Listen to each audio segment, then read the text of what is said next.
প্রিয় শিক্ষার্থী, কেমন আছো তোমরা? অবশ্যই ভালো আছো। তো আমি তোমাদের নবম শ্রেণীর পঞ্চম অধ্যায় থেকে এক চলক বিশিষ্ট সমীকরণের সমাধান নিয়ে আমরা আলোচনা করেছিলাম গত ক্লাসে।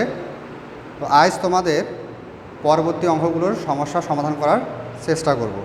তো আশা করি তোমরা বুঝতে পারবে, আর গত দিনের ক্লাসগুলো আশা করি তোমরা সবাই বুঝতে পেরেছো। তো আজ তোমরা একটু দেখো, তো আমাদের একটু খেয়াল করো তোমরা যে আমাদের অধ্যায়টার নাম কি বলো তো? অধ্যায়টার 5.1 অনুশীলনীর নাম হচ্ছে এক চলক বিশিষ্ট সমীকরণ। কী নাম বলো তো? এক চলক বিশিষ্ট সমীকরণ। তার মানে 5.1 থেকে 1-এর যতগুলো আমরা অঙ্ক করব সবগুলো কী করব? একটা চলক দিয়ে আমরা অঙ্কগুলো করার চেষ্টা করব। তবে মূল পরীক্ষায় যখন আসবে তখন তোমরা ইচ্ছা করলে তোমরা কি 1-এর 2 চলক দিয়েও করতে পারবে, কারণ প্রশ্নে তো আর বলা থাকবে না যে তুমি এক চলক ব্যবহার করবা না 2 চলক ব্যবহার করবা, তাই না? তো যেহেতু আমরা 5.1 অনুশীলনী অঙ্ক করছি, এই জন্য আমরা এক চলক বিশিষ্ট চলক দিয়ে আমরা অঙ্ক করার সমাধান করার চেষ্টা করব। তো প্রিয় শিক্ষার্থী, তো এর আগে আমরা তোমাদের 1 থেকে 14 পর্যন্ত অঙ্কগুলো করার জন্য চেষ্টা করেছিলাম আমরা। তো এর পরবর্তীতে আমরা 15, 16, 17 নম্বর অঙ্কগুলো করার চেষ্টা করব আমরা। তো আজ তোমাদের আমি 16 নম্বর অঙ্কটা করে দেওয়ার চেষ্টা করব। তো আশা করি তোমরা অঙ্কটা ভালো করে পড়বা এবং ভালো করে দেখবা। তো 16 নম্বর অঙ্কটা কি বলছে বলো তো? যে একটি প্রকৃত ভগ্নাংশের লব ও হরের অন্তর দেওয়া আছে 1। আবার বলা আছে লব থেকে 2 বিয়োগ করলে লব থেকে 2 বিয়োগ ও হরের সাথে 2 যোগ করলে যে ভগ্নাংশ পাওয়া যায় তার মান হচ্ছে কত? 1/6। তার মানে কি বলা আছে এখানে? কথাটা একটি প্রকৃত ভগ্নাংশ বলা আছে। তো তোমরা সবাই জানো যে প্রকৃত ভগ্নাংশ জিনিসটা কি? যে লব যদি ছোট হয় এবং হর যদি বড় হয় সেই ভগ্নাংশটাকে আমরা বলবো কি? প্রকৃত ভগ্নাংশ। তো এই প্রকৃত ভগ্নাংশের বলা আছে লব ও হরের অন্তর দেওয়া আছে 1। বুঝতে পারছো? তারপর লব থেকে 2 বিয়োগ এবং হরের সাথে যদি আমরা 2 যোগ করি তাহলে যে ভগ্নাংশটা পাওয়া যাবে তার মান কত হবে? 1/6। তাহলে ভগ্নাংশটা নির্ণয় করতে বলছে। তো বুঝতে পারছো আমাদেরকে কী করতে হবে? একটা প্রকৃত ভগ্নাংশের লব এবং হর ধরতে হবে। তো একটু খেয়াল করো, আমরা 16 নম্বরটা একটু খেয়াল করো। তোমরা কি লিখবো? ধরি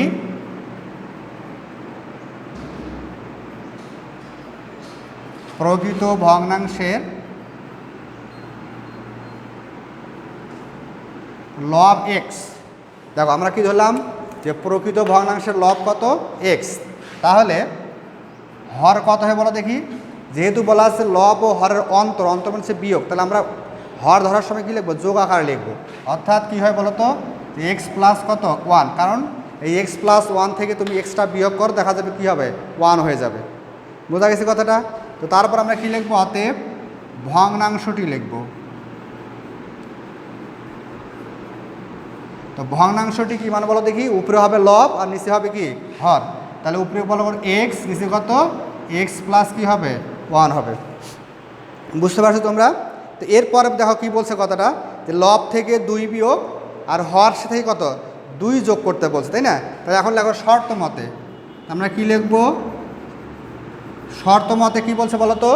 যে লব থেকে 2, লব ও হর থেকে 2 বিয়োগ করতে বলছে। তাহলে দেখো লব থেকে 2 বিয়োগ আর হরের সাথে 2 যোগ করতে বলছে। তাহলে দেখো, তাহলে এক্স প্লাস 1 এর সাথে কী বলছে? 2 যোগ করতে বলছে। খেয়াল করো তোমরা একটু যে লব, দেখো খেয়াল করো, লব থেকে 2 বিয়োগ ও হরের সাথে 2 যোগ করতে বলছে। তাহলে লব থেকে, লব হলো এক্স, তাহলে এক্স থেকে কী করে? 2 বিয়োগ করব, আর হর থেকে কী করব? 2 কী করব? যোগ করব। এটা করলে কত হয় বলো তো? 1 ভাগ কত হয়? 6 হয়। বুঝতে পারছো? তো এখন আমরা দেখো কী করব আমরা? তাহলে এখানে হবে এক্স মাইনাস 2, নিচে কী হবে? এক্স প্লাস হচ্ছে 3, উপরে হবে 1, নিচে কত হবে বলো তো? 6 হবে। তাহলে আড়াআড়ি বা কোনাকুনি গুণ করতে পারো। তো দেখো কত, এটার সাথে এটা গুণ করলে কত হয়? 6x মাইনাস 6 দ্বিগুণ কত হয়? 12, আর এটার সাথে এটা গুণ করলে কত হয়? এক্স প্লাস হবে হচ্ছে 3। বুঝতে পারছো তোমরা? তো এখন এক্সগুলো কী করবা? একখানে করো। তাহলে 6x মাইনাস এক্স সমান কত? 3 প্লাস হচ্ছে 12। তাহলে খেয়াল করো তোমরা, তাহলে 6x থাকে, যে 6x থাকে একটা এক্স বাদ দিলে কি হয়? 5x সমান কত? কত হবে এখানে বলো তো? 15 হবে। 12 আর 3 যোগ করলে কত হয়? 15 হয়। তো এখান থেকে আমরা যদি এক্সের মানটা বের করতে চাই তাহলে উপরে 15 নিচে কত হবে 5, তাহলে অতএব এক্সের মানটা কত হবে বলো তো 3। তাহলে এক্সের মানটা আমরা কত পাইলাম বলো তো 3 পাইলাম, বুঝতে পারছো? তাহলে আমার মনে হয় এই ক্যালকুলেশন তোমরা বুঝতে পারছো। তাহলে এখন এই যেহেতু আমরা কী চাইছে ভগ্নাংশটা বের করতে চাইছি, তাহলে আমরা লিখবো, আমি যদি একটু এই সাইডে লিখতেছি তোমরা নিচেই লিখবা, অতএব ভগ্নাংশটি, বলো তো ভগ্নাংশটা কী হবে? ভগ্নাংশটা উপরে এক্স, নিচে এক্স প্লাস কত আছে 1, তাহলে এক্স কত বলো তো? এক্সের মান পাইলাম আমরা 3, আর এখানে এক্স প্লাস 1, তাহলে কত হবে 3 প্লাস হচ্ছে 1, তাহলে উপরে বলো, উপরে হলো 3, নিচে কত হবে 4, এটাই হবে অ্যান্সার। তো বুঝতে পারছো? তো প্রিয় শিক্ষার্থী, তোমরা আগে কি করবা? তোমরা আগে বইটা আগে সামনে নিবা, বইটা সামনে নিয়ে 5.1 অনুশীলনীটা বের করবা, বের করে 16 নাম্বার অঙ্কটা আগে পড়বা, বুঝতে পারছো?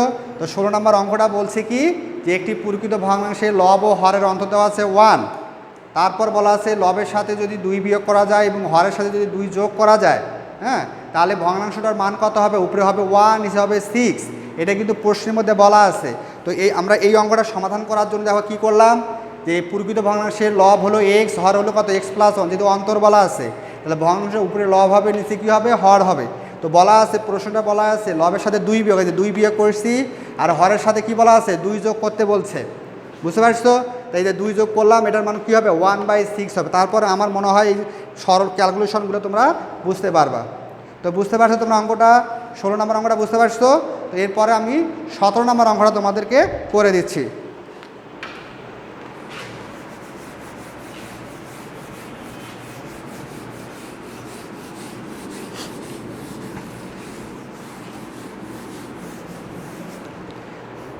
তো 17 নম্বর অঙ্কটা একটু খেয়াল করো। 17 নম্বর অঙ্কটা বলা আছে যে 2 অঙ্ক বিশিষ্ট সংখ্যার অঙ্কদ্বয়ের সমষ্টি দেওয়া আছে 9। 2 অঙ্ক বিশিষ্ট সংখ্যাগুলো কী কী বলো দেখি? 10 থেকে 99 পর্যন্ত, বুঝতে পারছো? 99 পর্যন্ত, 10 থেকে 99 পর্যন্ত সংখ্যাগুলো আছে, এগুলোকে বলা হচ্ছে 2 অঙ্ক বিশিষ্ট সংখ্যা। তো 2 অঙ্ক বিশিষ্ট সংখ্যার অঙ্কদ্বয়, তা বুঝতেই পারছো, আমি যদি 45 বলি তাহলে 4 আর কত হচ্ছে 5, এদের এখানে দুটো অঙ্ক আছে। তো বলছে কি এই অঙ্ক দুটার সমষ্টি কত হবে 9 হবে। আর অঙ্ক দুটি যদি স্থান বিনিময় করে, স্থান বিনিময় কথার অর্থ হচ্ছে যে এককের জায়গাতে আমরা দশকের জায়গায় যদি আমরা একক ধরি, যদি স্থান বিনিময় করে তাহলে যে সংখ্যা পাওয়া যাবে তা প্রদত্ত সংখ্যাতে কত 45 কম হবে। তো সংখ্যাটা কী করতে বলছে? নির্ণয় করতে বলছে। অঙ্কটা আমি আরেকবার পড়ি। 2 অঙ্ক বিশিষ্ট সংখ্যার অঙ্কদ্বয়ের সমষ্টি বলা আছে 9, আর অঙ্ক দুটি স্থান বিনিময় করলে যে সংখ্যা পাওয়া যাবে তা প্রদত্ত সংখ্যা থেকে 45 কম হবে। তো সংখ্যা দুটি কী করতে বলছে? নির্ণয় করতে বলছে। তো প্রিয় শিক্ষার্থী, তোমরা একটা জিনিস আমি এর আগে বলছি, যেহেতু অনুশীলনীটার নাম হচ্ছে এক চলক বিশিষ্ট অনুশীলনী, এক চলক বিশিষ্ট সমীকরণ, এক চলক বিশিষ্ট সমীকরণ।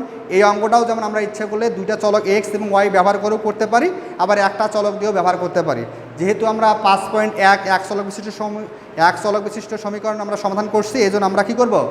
একটা চলক দিয়ে আমরা অঙ্কটা করার চেষ্টা করব। তো দেখো যে 2 অঙ্ক বিশিষ্ট সংখ্যা যেহেতু বলছে, যখনই 2 অঙ্ক বিশিষ্ট সংখ্যা বলবো তখনই আমরা কি করব? এক অঙ্ক এবং 2 অঙ্ক বিশিষ্ট একক স্থানীয় অঙ্ক এবং দশক স্থানীয় অঙ্ক, এই দুটো অঙ্ক আমাকে ধরতে হবে। তো বুঝতে পারছো তোমরা? তাহলে কী করবো আমরা? দেখো আমরা কি লিখবো, যে ধরি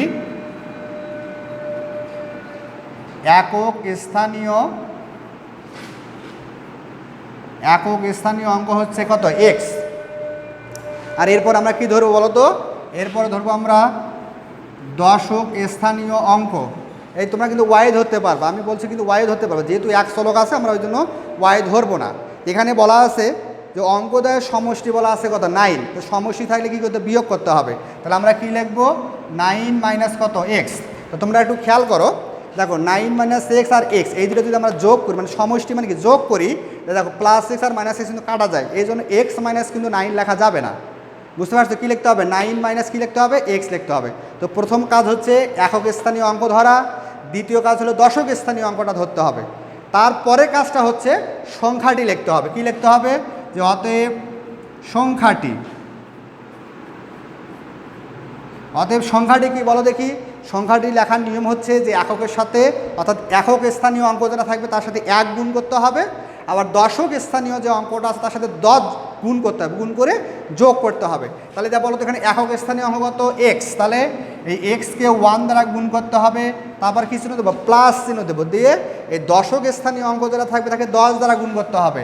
তাহলে 9 মাইনাস এক্স এটাকে কী করতে হবে 10 দ্বারা বা 10 দ্বারা কী করতে হবে গুণ করতে হবে। তাহলে একটু খেয়াল করো, তাহলে হবে এক্স প্লাস 9 10 কত হয় 90, আর এখানে কত হবে বলো তো 10x। তাহলে এই 9 আর 10 গুণগুলো হবে 90, আর এক্স আর 10গুলো হবে 10x। তাহলে আমরা 90টা আগে লিখলাম, আর 10x থেকে যদি আমরা x বাদ দিই তাহলে কী হবে 9x হবে। তো বুঝতে পারছো, তাহলে আমাদের এইভাবে যদি আমরা অঙ্কটা করি তাহলে সংখ্যাটা কত হবে 90 মাইনাস 9x। কিন্তু এখানে একটা কথা বলা আছে যে অঙ্ক দুটি যদি স্থান বিনিময় করে, বুঝতে পারছো, এখন যখন এই অঙ্ক দুটি স্থান বিনিময় করার কথা বলা থাকবে তখন আমাকে এখানে লিখতে হবে যে অতএব অঙ্ক স্থান, এভাবে লিখলে হবে যে স্থান বিনিময়কৃত সংখ্যাটি, স্থান বিনিময়কৃত সংখ্যাটি। তাহলে এবার কি হবে, এবার হবে উল্টা হবে, অর্থাৎ বিপরীতভাবে লিখতে হবে। অর্থাৎ আগে যেমন আমরা একক স্থানীয় অঙ্ককে 1 দ্বারা গুণ করছি, এবার 10 দ্বারা গুণ করতে হবে। তাহলে কী লিখতে হবে বলো তো, তাহলে এক্স গুণন 10 প্লাস কত হবে দশক স্থানীয় যে অঙ্কটা আছে তাকে 1 দ্বারা গুণ করতে হবে। বুঝতে পারছো কতটা? তাহলে এখন বলো তো এখন কত হবে, এখানে হবে হচ্ছে 10x প্লাস এখানে কত হবে 9 মাইনাস এক্স। তাহলে বলো তো এখানে কী হবে, তাহলে দেখ ভালো করে খেয়াল করো, এক্স একে 10 দ্বারা গুণ করতে হবে, আর 9 মাইনাস এক্সকে 1 দ্বারা গুণ করতে হবে। এখানে 10x 9 মাইনাস এক্স, তাহলে কত হবে এখানে বলো তো 9x প্লাস কত হবে 9 হবে। এটা হলো কত বলো তো, এটা হবে স্থান বিনিময়কৃত সংখ্যাটা। কি বোঝা গেছে আমার কথাটা?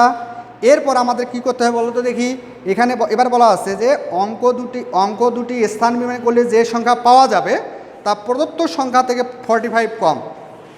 তো এখন দেখো যে শর্ত মতে কী বলছে কথাটা, স্থান বিনিময় করলে যে সংখ্যা পাওয়া যায়, বলো তো কত পাইলাম আমরা 9x প্লাস 9। 9x প্লাস 9 কী হবে সেটা প্রদত্ত সংখ্যা থেকে, প্রদত্ত সংখ্যা কিন্তু এইটা আগে যে আমরা যে সংখ্যাটা পাইছি কত পাইছি এই সংখ্যাটা থেকে কত কম হবে, মানে প্রদত্ত সংখ্যা থেকে 45 কম হবে। তাহলে 90 মাইনাস 9x সেখান থেকে 45 কী হবে কম হবে। তো আমরা একটু ক্যালকুলেশন করে নেই। তাহলে দেখো 9x প্লাস 9x সমান দেখো 90 থেকে 45 বাদ দিলে কি হয় 45 হয়, আর এই যে প্লাস 9টা এই পাশে গিয়ে কি হয় মাইনাস 9 হয়। তো বুঝতে পারছো, তাহলে 9x আর 9x যোগ করলে কত হবে 18x হবে, আর 45 থেকে 9 বাদ দিলে কত হবে 36 হবে। বুঝতে পারছো, তাহলে এখন আমরা এখান থেকে x এর মানটা যখন আমরা বের করব উপরে 36 নিচে কত হবে 18, অতএব x এর মানটা কত আসলো বলো তো 2 আসলো। তো বুঝতে পারছো, তাহলে x এর মানটা আমরা ক্যালকুলেশন করে কি পাইলাম 2 পাইলাম। তো এখন আমাদের কাজ হচ্ছে কি সংখ্যাটি নির্ণয় করা, এবং যখন এই সংখ্যাটি নির্ণয় করবা তখন এই মূল সংখ্যাটাও বের করতে হবে এবং স্থান বিনিময়িত সংখ্যাটাও বের করতে হবে। তাহলে লেখো তোমরা, আমি একটু এই পাশে লিখতেছি তোমরা একটু দেখো ভালো করে, দেখবো অতএব সংখ্যাটা বলো তো কী আছে এখানে 90 মাইনাস 9x। তাহলে দেখো 90 মাইনাস 9 আর এক্স এর মানটা কত আসলো বলো তো 2 আসলো। তাহলে কি হবে বলো 90 মাইনাস কত হবে এখানে 18 হবে, আর এখানে কত হবে 2, আর কত হবে 72 হলো। বুঝতে পারছো, এবার লিখবো আছে স্থান বিনিময়কৃত